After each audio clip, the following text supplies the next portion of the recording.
La Escuela de Ciencias Sociales y Humanidades, a través de su equipo editorial, te invita a la primera Feria del Libro de Ciencias Sociales, del 11 al 14 de febrero en las instalaciones de la escuela.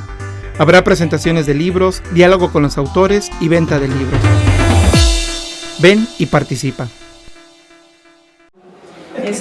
Bueno, quiero empezar a lo mejor poco ortodoxamente y ahí me disculparán, ¿verdad? Hay un fenómeno misterioso relacionado al mundo de las letras que lamentablemente afecta a personas de todas las edades, sin importar su sexo, su religión, su nivel socioeconómico, su nivel de estudios ni sus creencias. Este fenómeno yo lo llamo el fenómeno del Quijote de la Mancha y lo explico pues, lo mejor que puedo. Ocurre que parece que todo el mundo ha leído el Quijote de la Mancha.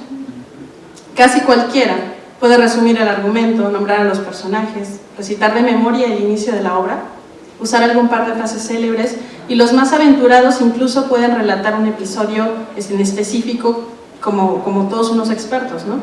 Y no es raro encontrar en cada casa un cuadro, una figurita o algún elemento representativo de Alonso Quijano y Sancho Panza. Sin embargo, después de una muestra de erudición quijotesca, resulta que en realidad pues casi nadie lo ha leído. Vendría bien un estudio serio de este caso que logra resolver el enigma de cómo todos conocen el Quijote sin haberlo leído.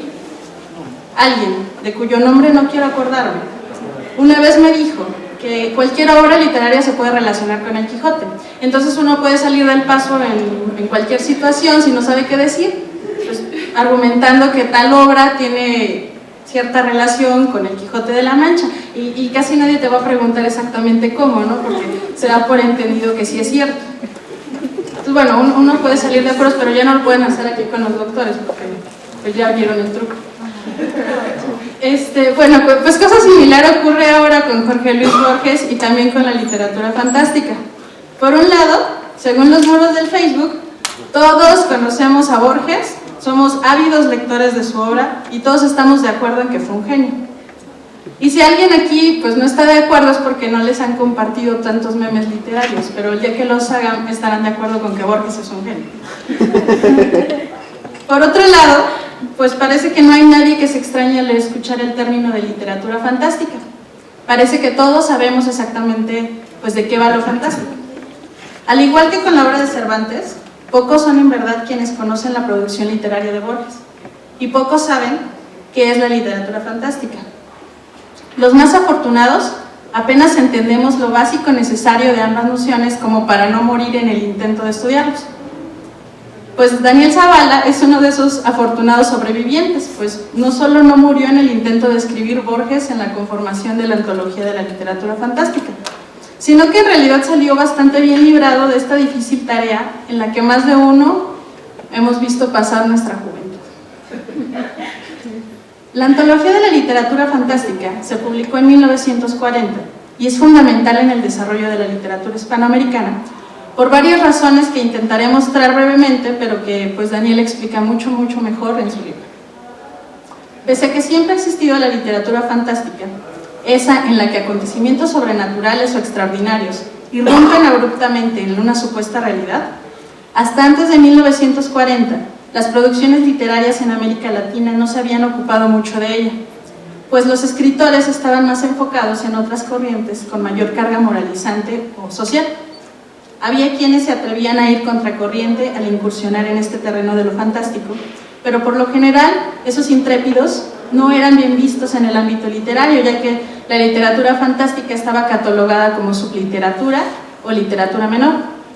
En palabras simples, pues le hacían el feo, ¿no? Y jamás se había considerado que este género formara parte del canon. En este panorama, Jorge Luis Borges, Adolfo Bioy Casares y Silvino Campo tuvieron a bien antologar lo que ellos consideraban literatura fantástica. Y digo lo que ellos consideraban porque pues los intentos por definir qué es lo fantástico pues no hay una convención exactamente, ¿no? O sea, es lo que ellos creían que era literatura fantástica. Y así reunieron en su antología textos fantásticos de autores como Edgar Allan Poe, Chesterton, Franz Kafka, Leopoldo Lugones, James Joyce, Lewis Carroll, Kipling y el mismo Borges, entre otros. La antología no estaba firmada por cualquier hijo de vecina, llevaba la garantía de calidad de Borges, si es que ese concepto hubiera existido en esos tiempos, ¿no? Esto conllevó la resignificación de aquella literatura que no era tan importante por tratarse a veces de fantasmas, a veces de monstruos, y por estar emparentada con las historias de aparecidos y las leyendas. La resignificación logró que la literatura fantástica fuera considerada algo serio, con todo y los vampiros y los zombies y los sueños que se hacen realidad y los dobles y los pactos con el diablo y la muerte y con el recuerdo de vidas pasadas y las metamorfosis. Al no haber más antologías de este género, la antología de Borges, Bioy y Silvina determinó lo que en Hispanoamérica consideramos fantástico hoy, que puede o no parecerse a lo que entiende el resto del mundo por literatura fantástica. Impusieron, para bien creo yo, su visión de lo fantástico. A partir de entonces, ha proliferado la producción de este género literario y la mayor parte de los que consideramos los grandes autores de nuestras literaturas, como Julio Cortázar, Juan José Arreola, Carlos Fuentes y José Emilio Pacheco, fueron influidos por la antología, han escrito literatura fantástica y han logrado en ella sus mejores producciones. Bueno, desde mi punto de vista, ¿no? De la misma manera, la mayoría de los escritores reconocen la influencia de la obra de Jorge Luis Borges en su forma de entender la literatura y en el oficio del escritor.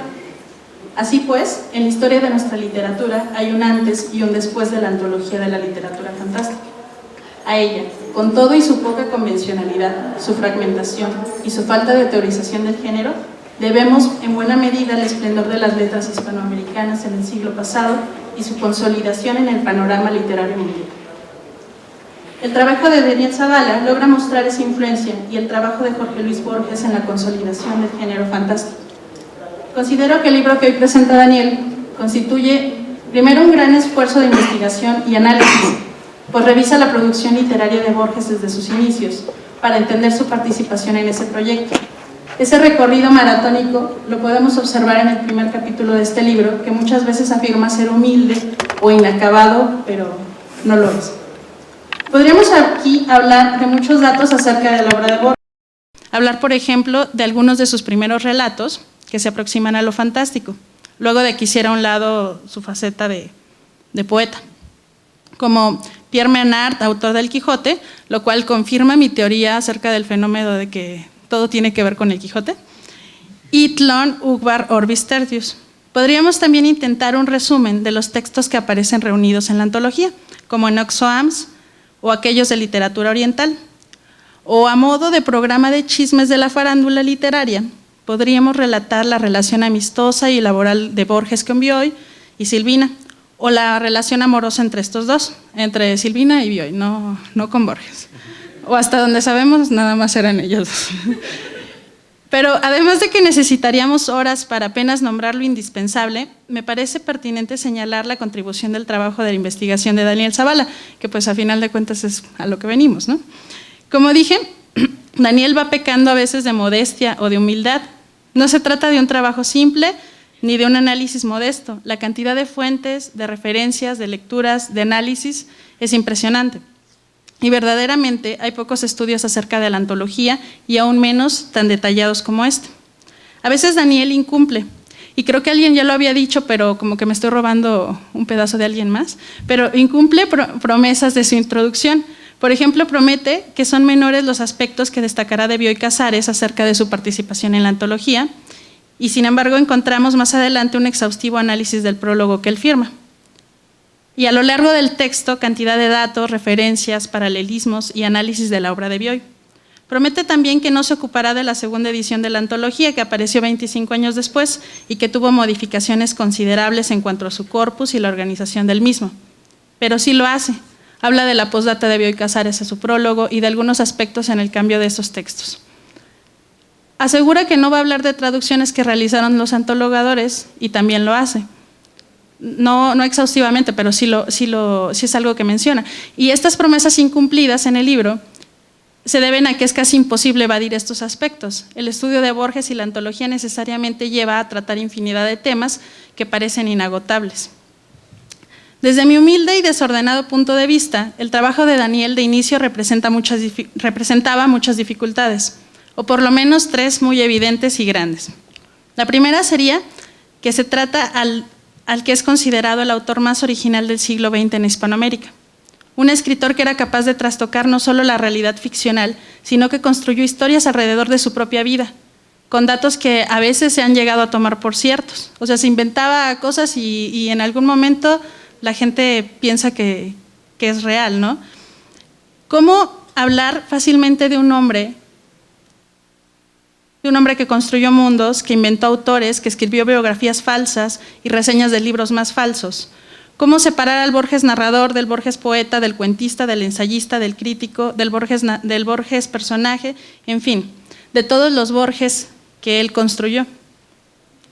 ¿Cómo aventurarse a hablar de sus relatos medio policíacos, medio fantásticos, apoyados en la metafísica, en la filosofía y en quién sabe cuántas cosas más, que tenían puñados de referencias bibliográficas, a veces ciertas y a veces inventadas? En segundo lugar, por tratar la literatura fantástica, de la que nadie ha propuesto una definición que realmente convenza a todos y que sea permanente. Lo fantástico, que es evanescente, dinámico, móvil, cambiante o como quiera uno verlo, pero lo que hace 100 años era considerado fantástico no necesariamente lo es hoy. Lo fantástico que siempre suele ser confundido con sus vecinos, lo maravilloso, lo extraño y también lo terrorífico. ¿Cómo hablar de un género literario que bien a bien nadie sabe definir? Y finalmente, por tratarse de una antología innovadora para su tiempo, poco uniforme, firmada por 3 autores, que no sigue cronologías, ni geografías, ni géneros, pues igual incluye fragmentos de novelas, igual de relatos, igual cuentos. Una antología que presentaba desde un texto de Xuan Tzu de 300 años antes de Cristo hasta un relato de Borges de ese mismo año. Una antología que tampoco ofrece una definición de qué entender por fantástico en su introducción, y que de alguna manera propone que el lector configure su concepto del género después de realizar una lectura de todos esos textos para comprender qué se supone que es la literatura fantástica. Sin embargo, con todos estos problemas que a mí se me hacen grandísimos, Daniel Zavala, después de un trabajo que me imagino maratónico o pentatlónico, resolvió estas problemáticas y nos ofrece su lectura especializada de la antología y su propuesta de cómo participó Borges de esta obra que consideramos fundacional de lo fantástico. No creo exagerar al decir que el estudio de Daniel debe ser referencia obligada para quienes nos acercamos a estudiar estos temas, y más allá del ámbito académico puede ser útil para cualquiera que desee conocer o comprender, por curiosidad o necesidad, la antología de la literatura fantástica. Finalmente, me gustaría agregar que creo que siempre se agradece un estudio como este, que no pretende cerrar las interpretaciones, sino que propone una válida, sustentada y coherente, y que al mismo tiempo abre otras posibilidades de lecturas a partir de ella. Gracias.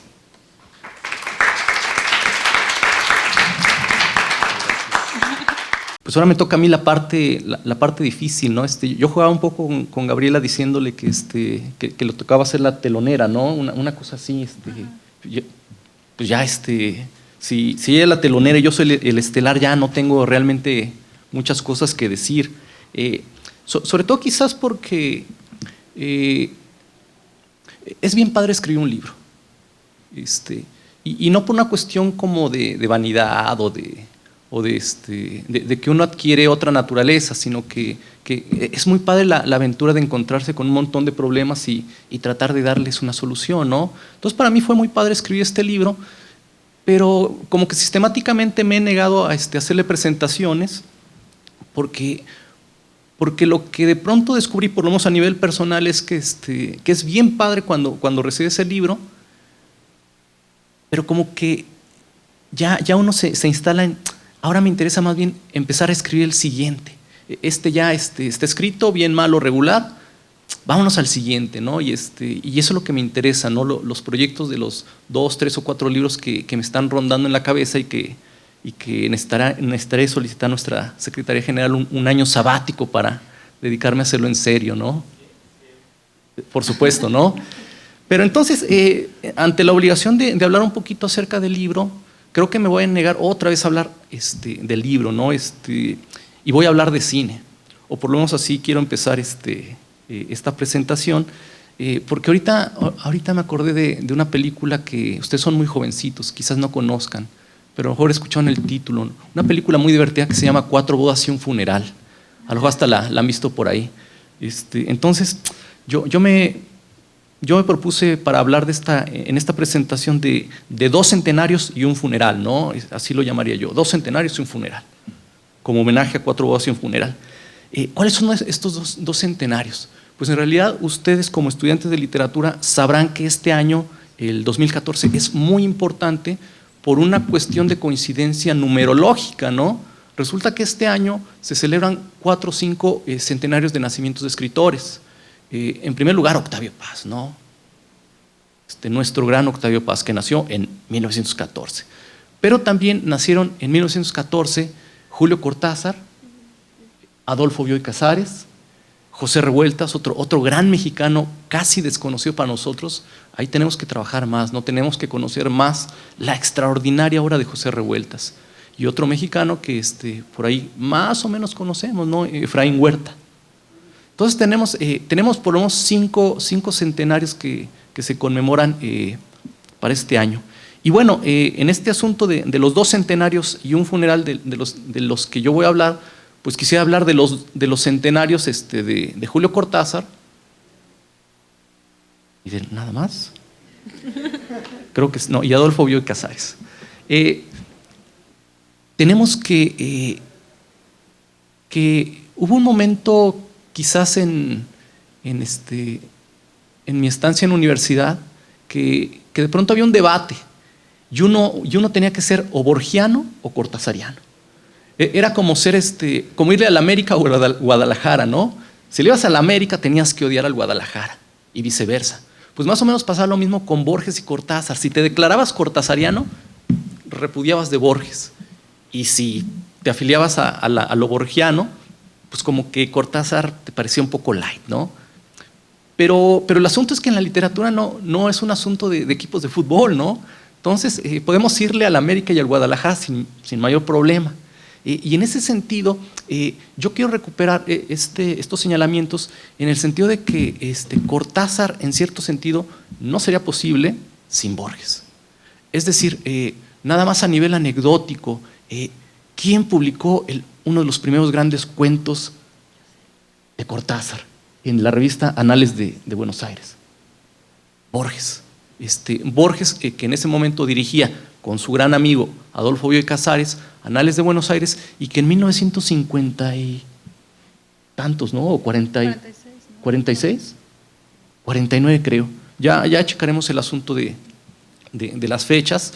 En 1946, 49, Borges en Anales de Buenos Aires publica el primer relato de Julio Cortázar, el primer relato que además es un relato fantástico, Casa Tomada, que ahorita que se vayan a tomar un café pues aquí a la cafetería, abran el internet y léanse ese cuento, Casa Tomada, que es verdaderamente extraordinario. Y que además es curioso, ¿no? Porque el asunto de la literatura fantástica nos mueve un montón de teorizaciones bien complejas, ¿no? Pero uno lee el anecdotario de Cortázar y dice, bueno, pues es que yo para escribir este extraordinario cuento fantástico, pues, ¿en qué me basé? En un sueño. En un sueño. Resulta que Cortázar tuvo un sueño, se despierta todo tembloroso y se pone a escribir en líneas generales Casa Tomada. Claro, nosotros también nos despertamos temblorosos y no escribimos ese tipo de cuentos, ¿no? O sea, sí hace falta el ingrediente del genio, ¿no? Pero tenemos que, ya para hablar de la antología de la literatura fantástica, 1940, sí tuvo consecuencias extraordinarias, sí le abrió un panorama de posibilidades de escritura a la gente en Argentina. Estoy hablando de Cortázar, de Bioy Casares, de Silvina Ocampo, de José Bianco, por ejemplo, pero también a nivel Latinoamérica, ¿no?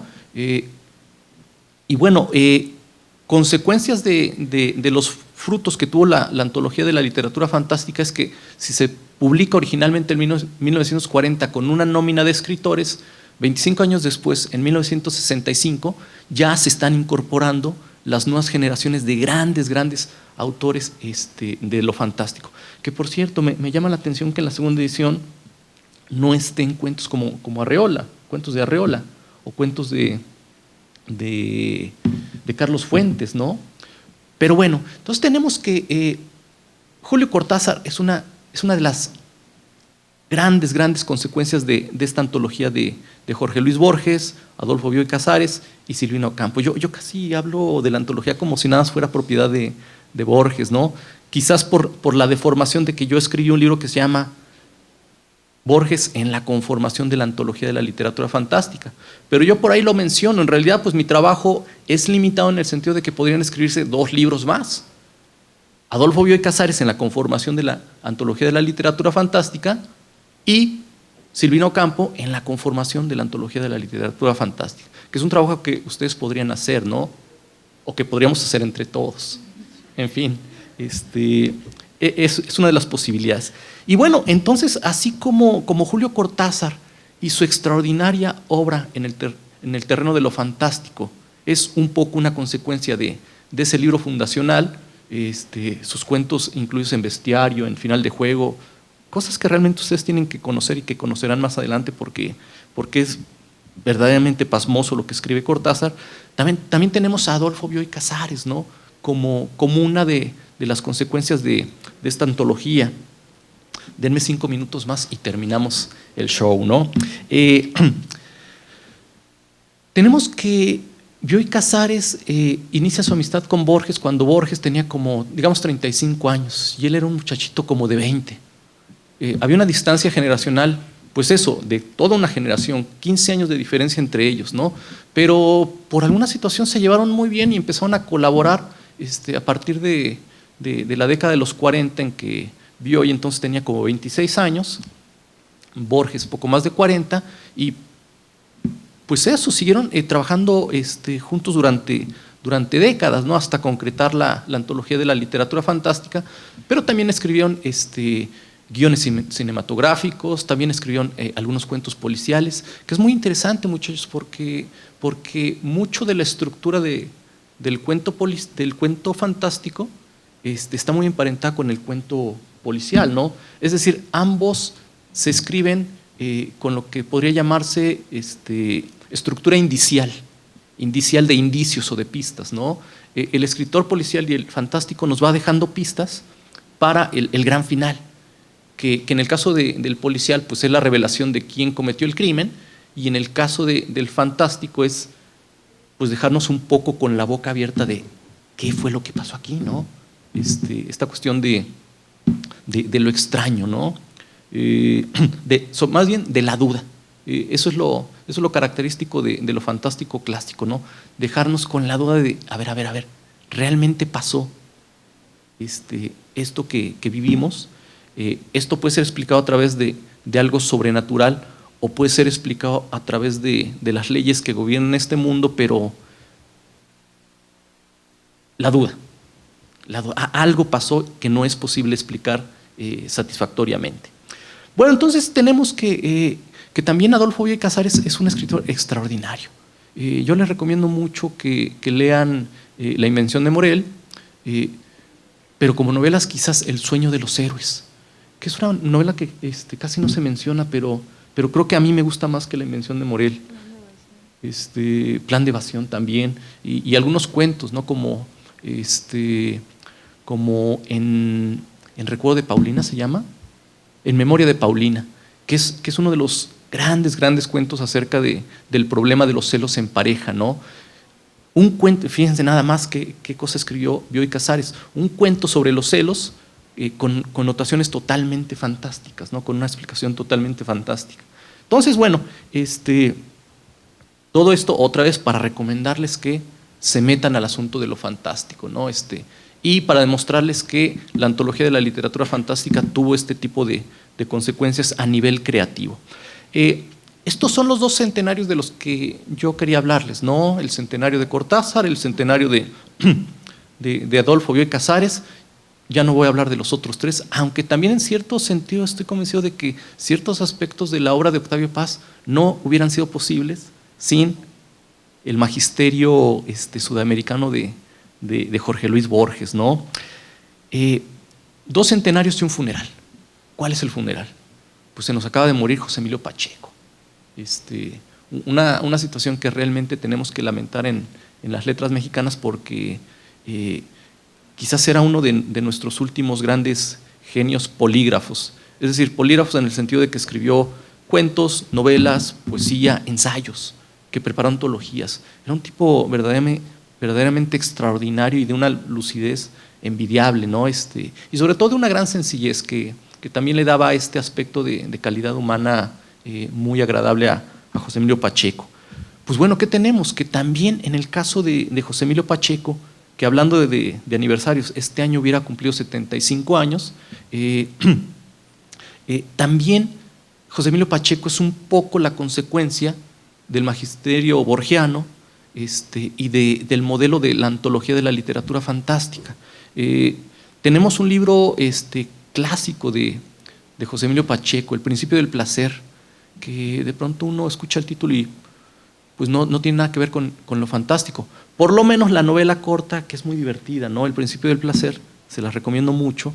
Es la historia de la iniciación sexual de un adolescente, pero en este libro, El principio del placer, también tenemos 2 o 3 grandes relatos que corresponden a lo fantástico, que son La fiesta brava y un título también bien desconcertante que se llama Tenga para que se entretenga, que suena medio alburero, ¿no? Pero cuando estaba preparando esto y escribí el título, se me ocurrió que hasta ahorita nadie ha escrito nada acerca de ese título, lo cual es un poco extraño, ¿no? Entonces me surgieron un par de dudas o un par de hipótesis para explicar este cuento que espero poder concretar en un artículo próximamente y ya se los estaremos presumiendo por acá.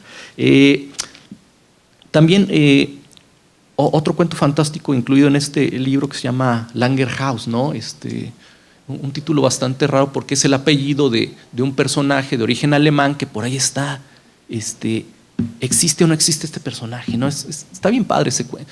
Todos los cuentos de José Emilio Pacheco son para gozarlos. Entonces, otra de las consecuencias de Borges y la antología de la literatura fantástica. Ya Gaby mencionó a varios, ¿no? Mencionó a Arreola, mencionó a Carlos Fuentes, ¿no? Aura, qué novela extraordinaria. Tenemos esto, ¿no? Entonces, bueno, pues yo me dedico a estudiar ese libro extraordinario, que además, como una recomendación, muchachos, francamente algunos de los mejores cuentos que he leído en mi vida están incluidos en la antología de la literatura fantástica, ¿no? O sea, uno lee la antología y nunca se le va a olvidar el título de algunos cuentos, ¿no? Como Enoch Swams, un tipo que hace un pacto con el diablo bastante particular. Un cuento de Rudyard Kipling que se llama, fíjense nada más, El cuento más hermoso del mundo. Entonces ya con el título, a ver, vamos a ver si de veras es el cuento más hermoso del mundo. Y yo no sé, pero ahí sí cada uno tendrá que decidir, pero a lo mejor sí es quizás el cuento más hermoso del mundo. Y ahí está, ¿no? Qué padre. Hay un cuento que también me gusta mucho, el de la pata de mono, que hasta en Los Simpson han hecho bueno, Los Simpson han parodiado todo, ¿no? En fin, entonces, pues, yo ya nada más para cerrar ahora sí en un minuto, les diría que pues que fue un gran placer escribir este libro. Hice un esfuerzo, estoy convencido de que este libro no es el punto de llegada, sino el punto de partida para otras investigaciones. Yo nada más tuve la suerte de que de pronto, ante un libro tan interesante y de un escritor tan estudiado como Borges, pues nadie había dicho nada sobre la antología, lo cual es una cosa un poco extraña, ¿no? Entonces, cuando me puse a investigar acerca de qué había sido escrito en torno a la antología, encontré como 5 artículos. Y de esos 5 artículos, solo uno me pareció realmente bueno. Entonces dije, bueno, ahí ya tengo yo terreno para decir cosas interesantes, ¿no? También me parece muy extraño que nadie haya escrito hasta este momento, no me vayan a volar las ideas, hasta este momento nadie ha escrito un libro en serio sobre Borges como antologador. Y se me hace muy extraño porque, sobre todo en los últimos años de la vida de Borges, ustedes deben de saber que Borges se quedó ciego desde más o menos los 50 años, pero él llegó a los 86, 87 años, y sus últimos años pues más bien se dedicó a compilar y a prologar antologías. O sea, yo tengo más o menos una contabilidad de cerca de 150 antologías en sus últimos años de vida, más las que ya tenía publicadas antes. Entonces podemos hablar modestamente de un promedio de 200 antologías que preparó Borges, que preparó, prologó y a veces tradujo los textos. Entonces, digo, qué raro, ¿no? O sea, una producción tan apabullante y que nadie haya escrito un libro al respecto, pues bueno, ahí tenemos material para trabajar, ¿no? Y sobre todo me interesa porque sus antologías eran de temas fantásticos, ¿no? Tiene una colección que se llama La Biblioteca Personal, que son como 100 tomos de textos, en su mayoría fantásticos. Y luego tiene una colección que se llama La Biblioteca de Babel, con 30 o 40 libros sobre cuentos fantásticos. Entonces uno podría hacer muchas cosas con esos materiales. Y pues bueno, pues muchas gracias por estar por aquí. Valdría la pena que de pronto le echen un ojito a este libro si les interesa el asunto de lo fantástico. Creo que pues el libro les puede resultar útil para entender algunas cosas, y a lo mejor hasta para acercarme a preguntarme, porque además no es que yo lo haya resuelto todo. Yo tengo un montón de dudas después de haber escrito esto, y pues más bien la idea sería ahora trabajar la segunda edición, corregir aspectos de lo que trabajé sobre la primera y pues ir mejorando, ¿no? Las observaciones en torno a este tema tan apasionante y que sigue siendo muy pertinente, en el sentido de que yo me traje cosas en mi mochilita. Una de las cosas que acabo de encontrar en la en la librería del Centro de las Artes, es un libro que se llama El cuento, la casa de lo fantástico, que es justamente un estudio sobre una serie de cuentistas fantásticos mexicanos. Este libro es de hace un par de años, ¿no? O sea, el tema sigue vigente. Tecleando en Google me encuentro una revista que me interesa mucho y que acaba de aparecer, que se llama Brumal, es exclusivamente dedicada al tema de lo fantástico. Entonces, pues es un tema bien padre. Es muy padre, acérquense a él. Si ustedes no quieren volverse expertos en lo fantástico, no hay problema, pero el asunto es disfrutar, ¿no? Estos cuentos que son tan maravillosos, tan fantásticos, ¿no? Muchas gracias. Su presentación fue una presentación indicial, ¿verdad? Así como él hablaba de la estructura indicial, nos dejó una presentación indicial para que ustedes pregunten, se queden con la duda y efectivamente sea una invitación a la lectura del libro.